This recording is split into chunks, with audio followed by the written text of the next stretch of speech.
నిన్న సుప్రీంకోర్టులో TSPSC group 1 notification పైన ఉన్నటువంటి అప్పీలును ఉపసంహరించుకొని ఈ కొద్ది సమయంలోనే నిన్న సాయంత్రం గ్రూప్ 1 నోటిఫికేషన్ను గతంలో ఇచ్చినటువంటి పోస్టులకు అదనంగా ఇంకొక 63 పోస్టులు కలుపుతూ గ్రూప్ 1 నోటిఫికేషన్ రిలీజ్ చేయడాన్ని మేము స్వాగతిస్తున్నాము.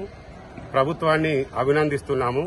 గతంలో నిధులు నియామకాలు అనేటువంటి ట్యాగ్ మీద ఏర్పడినటువంటి తెలంగాణ ప్రభుత్వము నోటిఫికేషన్లు వేసుకుంటూ కోర్టులలో మరి వాటిని వివిధ సమస్యలలోకి నెట్టివేసుకుంటూ గ్రూప్ 1 ఇంతకుముందు ఒకసారి గ్రూప్ 1 లీకేజ్ తోటి రద్దు కావడం జరిగింది. తర్వాత మళ్లీ బయోమెట్రిక్ లేకుండా రెండోసారి ఈ యొక్క ఎగ్జామ్ను టీఎస్పీఎస్సీ ఎగ్జామ్ను నిర్వహించినప్పుడు కొంతమంది ఈ హైకోర్టును తెలంగాణ రాష్ట్ర హైకోర్టుకు కేసు వేయడం జరిగింది.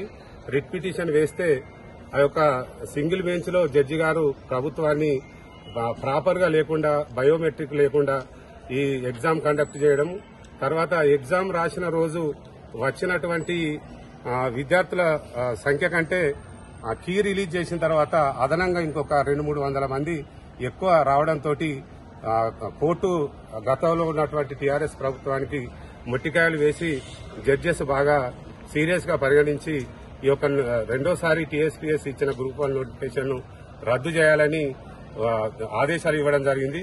మళ్లీ గవర్నమెంట్ డివిజన్ బెంచ్ పోతే డివిజన్ బెంచ్ లో కూడా అదే విధమైన తీర్పు రావడం జరిగింది. మళ్లీ సుప్రీంకోర్టుకు గతంలో ఉన్నటువంటి టీఆర్ఎస్ ప్రభుత్వం సుప్రీంకోర్టుకు వెళ్లి దీన్ని కేసు ఫైల్ చేయడం జరిగింది. అయితే ఈ కొత్త గవర్నమెంట్ వచ్చిన తర్వాత నిరుద్యోగ సమస్య పట్ల కొంత చిత్తశుద్ది కనబరుస్తుంది. మొన్న పెండింగ్ లో ఉన్నటువంటి కానిస్టేబుల్ ఉద్యోగాలు, తర్వాత నర్సు ఏఎన్ఎం ఉద్యోగాలు, ఈ యొక్క గ్రూప్ 1 నోటిఫికేషన్ కూడా తొందర లోపల దీన్ని మరి సుప్రీంకోర్టులో ఉన్న గత ప్రభుత్వం వేసినటువంటి కేసును విత్డ్రా చేసుకుని నోటిఫికేషన్ ఇవ్వడాన్ని మేమందరం స్వాగతిస్తున్నాం.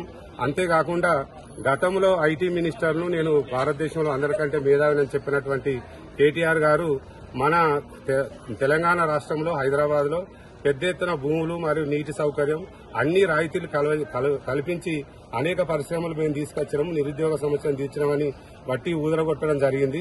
అయితే ఆ ఉద్యోగాలలో మన ప్రభుత్వం మన ఇక్కడ ఉన్నటువంటి భూములు తీసుకొని పరిశ్రమలు ఏర్పాటు చేసినటువంటి వాళ్ళు మన తీసుకొని మన విద్యార్థులకు ఈ తెలంగాణ పీపుల్ కు విద్యార్థులకు ఎన్ని ఉద్యోగాలు ఇచ్చిందనేది మాత్రమే లెక్క. ఇప్పుడు ఉన్నటువంటి ప్రభుత్వము అన్ని ఉద్యోగాలు భర్తీ చేయాలి. అంతేకాకుండా మిగతా నోటిఫికేషన్లు వేయాలి, పారదర్శకంగా వేయాలని కోరుతున్నాం. 10 సంవత్సరాలు మరి ఉద్యోగాలు వస్తాయి, మాకు ఉపాధి దొరుకుతుందని ఎంతో కష్టపడి విద్యార్థులు మరి యువకులు ఈ యొక్క నోటిఫికేషన్ల కోసం వేచి చూస్తారు. విద్యా ఉద్యోగ ఉపాధి అవకాశాలు ఇంకా మెరుగ్గా అందరికి కూడా నిరుద్యోగ సమస్య ఉపాధి సమస్య పోయేటట్టు ఈ యొక్క ప్రభుత్వం చేయాలని నేను వారికి విజ్ఞప్తి చేస్తున్నాను.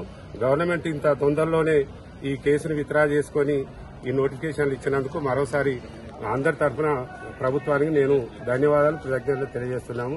శ్రీనివాస్ గౌడ్, న్యాయవాది.